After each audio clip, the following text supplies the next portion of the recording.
Ja vam opet kažem, niko vama ne brani da budete to što jeste. Jer vi drugo i ne možete biti. Ali prestanite bolan upirati prst u drugog, jer će upast će vas neko stvarno pa će vam polomiti taj prst i ruku iščupati iz koljena. To će vam se dogoditi. To će vam se dogoditi, a nas bi ne kaže.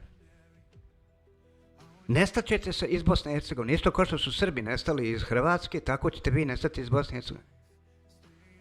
I bez da vas mi diramo, vi ćete nestati. A kamoli još kada vas upatimo za guše. A ufaćemo vas. Kad ja, koji sam ateist, stojim na strani ovog lika koji je više nego sumnjivog, kako da kažem, sumnjive pozadine i koji sasvim sigurno i selafija i drugim riječima, to vam je, može se reći, ekstremist. Je li tako? Ekstremist. Ali ja ga podržavam u ovome. Ja ga podržavam u ovome ne 100%, nego 1001% i ja bi išao sa njim dole sigurno.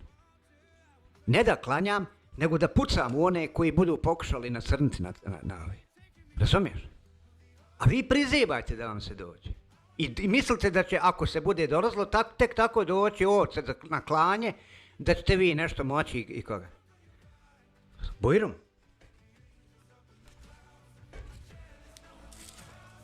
Vama upravo to treba doći, zapaliti kompletan široki breg, zapaliti kompletne grude, zapaliti sve da nastane kamen. Ko što vi kad ste rušili Bogomolje, isto ono što ste napravili u Stupnom dolu, to vama treba napraviti. Izbrisava s lica mjesta i završena priča, razumiješ? Ne može se tako drugačije. Pa ne trebaš ni da mi vjeruješ, mene boli kurac, hoćeš ti meni vjerovati ili nećeš, razumiješ? Znaš koliko zaboli kurac, da li će neki mrmanja bez imena i lica vjerovati ili neće?